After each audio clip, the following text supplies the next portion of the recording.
Voici comment on procède à une injection à moindre risque en 7 différentes étapes. Première des choses, on va présenter le matériel. Qui dit injection dit bien sûr seringue. On a ici une seringue d'un modèle de 1 ml, donc 1 cc, qui est en fait le volume que la seringue peut contenir en termes de solution. Si les usagers souhaitent s'injecter une substance dont la solution excède le volume d'une seringue, à ce moment-là, on peut leur remettre des seringues 3 cc, donc 3 ml. L'objectif étant toujours que la personne soit en mesure de s'injecter l'entièreté de sa solution en une seule fois. La plupart des seringues sont serties, c'est-à-dire que l'aiguille est fixée au corps de la seringue. Cependant, avec nos seringues 3cc ici, ce sont des seringues non serties, auxquelles donc on devra ajouter l'aiguille. Il y a ensuite le contenant de dissolution dans lequel on va mélanger notre substance qui est habituellement sèche avec de l'eau pour pouvoir faire une solution qui va être injectable. On a l'ampoule d'eau ici stérile, le tampon d'alcool qui va nous permettre de désinfecter la zone où va avoir lieu l'injection. On a également un stérifile qui va nous permettre de filtrer la solution pour enlever tous les corps étrangers, pour enlever les micro-organismes qu'on n'aurait pas réussi à bien dissoudre. On a, pour les gens qui en ont besoin, une petite ampoule ici, Vit C, donc de vitamine C, qui va nous servir à dissoudre certaines substances qui ne sont pas solubles dans l'eau. Par exemple, le crack ou encore certaines formes de fentanyl. On en met le moins possible cependant et seulement si c'est nécessaire, puisque ça va acidifier la solution. Et une solution acide, ça abîme les veines. Et enfin, encore une fois, pour ceux qui en ont besoin, le garrot, qui va nous permettre en fait de comprimer la veine, de la faire saillir et de pouvoir faire son injection plus facilement. On rappelle toujours aux usagers que le matériel est à usage unique. On l'utilise une fois, on le jette après. Le garrot, lui, on peut le réutiliser. Habituellement, on va changer un garrot quand il est vraiment rendu très souillé ou encore quand il a perdu son élasticité ou il commence, par exemple, à fendre. Donc, voici le matériel habituellement qu'on distribue dans des centres d'accès au matériel d'injection. On essaie de trouver un endroit qui est tranquille, un endroit aussi qui possède une bonne luminosité. Je me suis déjà lavé les mains avec de l'eau et du savon, j'ai nettoyé mon plan de travail et maintenant, ce qui me reste, c'est mettre mon matériel à portée de main. Je prends mon contenant de dissolution qui est un Maxi-Cup, qui est d'un volume d'environ 5 ml et je vais l'ouvrir. Je fais très attention quand je l'ouvre que ce qu'il y a à l'intérieur ne sorte pas. On peut par exemple pincer ici avec le doigt et ouvrir. L'objectif étant que je prends le contenant de dissolution par le manchon et que je laisse à l'intérieur le petit tampon sec et le petit filtre. Je prends la drogue. Alors pour l'exercice ici, on a choisi de prendre du sucre. Donc, je l'ai mis dans un papier ici, je n'avais pas de petit sac, mais on aurait pu tout simplement aussi le prendre dans un sac. Et je vais en fait tenter de l'écraser le plus finement possible pour m'assurer que les petits bouts soient écrasés en une poudre la plus fine possible. Donc, on peut prendre par exemple le briquet et je vais venir ici écraser comme il faut parce que plus la poudre va être fine, en fait, plus le processus de dissolution, mais également le processus de filtration vont être efficaces. Je prends ma poudre et je vais venir la placer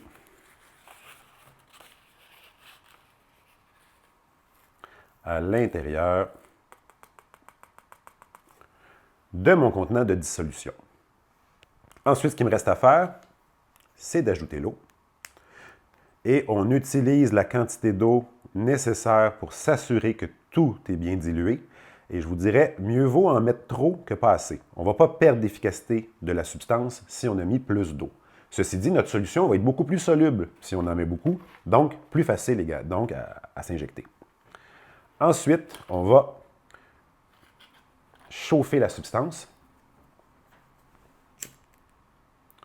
jusqu'à temps que les premières petites bulles apparaissent à la surface. Pas besoin de la chauffer plus. Donc, et voilà, un coup que c'est fait. Je peux prendre ma seringue.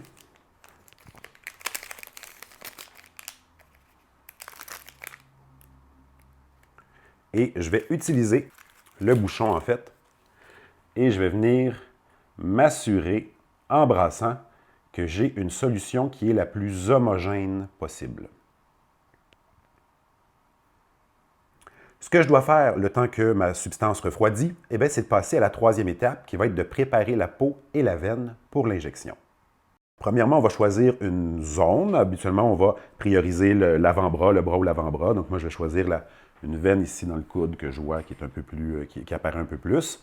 Et on pourra pour procéder à l'injection. Si des gens ont besoin du garrot, on peut utiliser le garrot. La méthode, je vous dirais qu'on va prioriser, c'est celle où le garrot n'est pas attaché. Pas besoin de le serrer trop non plus, mais on va venir ici, le serrer sous le bras, et imaginons que je sois prêt à faire mon injection. Tout ce que j'ai à faire, c'est de lever le bras. Donc, si une personne s'endort, nade ou tout ça, et il y aurait des risques, bien sûr, que la veine reste comprimée, de cette manière-là, on est sûr qu'il s'enlève tout seul. Pour les gens qui veulent absolument le poser d'une façon à ce qu'il tienne bien, ce qu'on fait habituellement, c'est qu'on va laisser une partie ici pendre, qui va être celle que je vais utiliser pour pouvoir l'enlever avec ma bouche. Je vais venir ici l'emmener et je vais tout simplement le croiser. L'objectif étant qu'il puisse très bien rester en place et s'enlever sans problème avec la bouche avant de procéder à l'injection. L'importance de le faire de cette manière-là, c'est qu'il ne faut jamais oublier qu'on a un membre immobilisé et l'autre main ici qui tient la seringue. Donc, on n'a rien pour enlever le garrot avant de procéder à l'injection. Ensuite, une fois que mon garrot est bien positionné, environ 5 cm au-dessus de la zone où je souhaite procéder à l'injection, je vais nettoyer la zone d'injection avec le tampon d'alcool. Ce que je vais faire habituellement, c'est que je vais le prendre dans un seul sens et je vais nettoyer comme ça ici ma zone d'injection. Quatrième étape, on va préparer la seringue pour l'injection.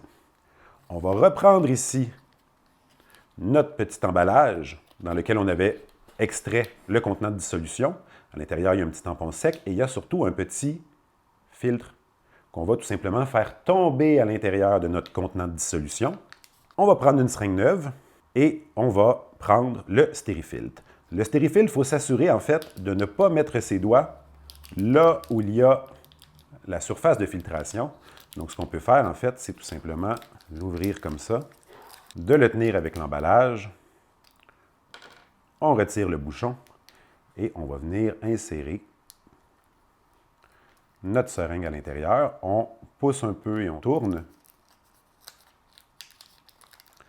Et de cette manière, j'ai réussi à mettre le stérifiltre et mes doigts ne sont jamais entrés en contact avec la surface de filtration.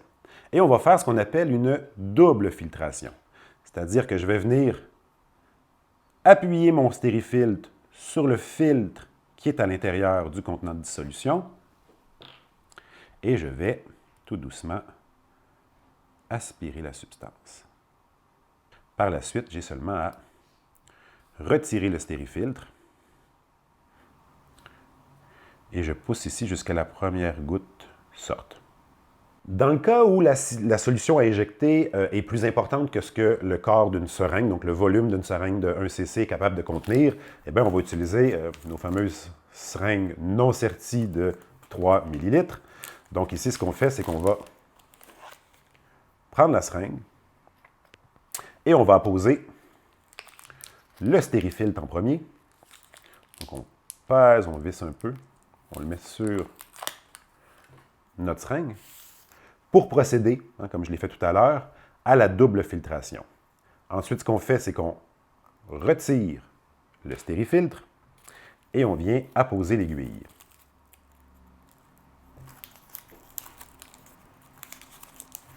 Même chose, on vient la fixer ici, on twiste un peu. Et voilà, et on a juste à retirer le petit capuchon.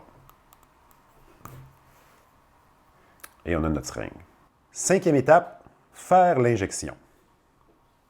Première des choses, on va immobiliser le bras pour s'assurer que je sois vraiment stable. On va mettre la seringue dans un angle d'environ 30 à 45 degrés.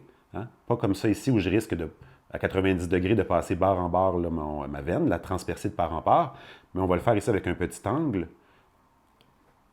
Et je vais pouvoir à ce moment-là rentrer tout doucement. Je ne le ferai pas ici. Et un coup qu'il est rentré, je peux tirer avec mes deux doigts comme ça pour faire un retour de sang pour m'assurer que je suis bien dans la veine. Quand c'est le cas, je peux retirer le garrot et je procède ensuite à l'injection. Toujours enlever le garrot avant d'injecter la substance parce que la veine, elle est comprimée. Donc, il y aurait des risques, en fait, de rupture veineuse. Il y aurait des risques que j'abîme fortement mes veines. Donc, je retire toujours le garrot avant de le faire et je pousse lentement sur le piston pour procéder à l'injection. Quand c'est terminé, je retire doucement la seringue dans le même angle que je l'ai fait pénétrer.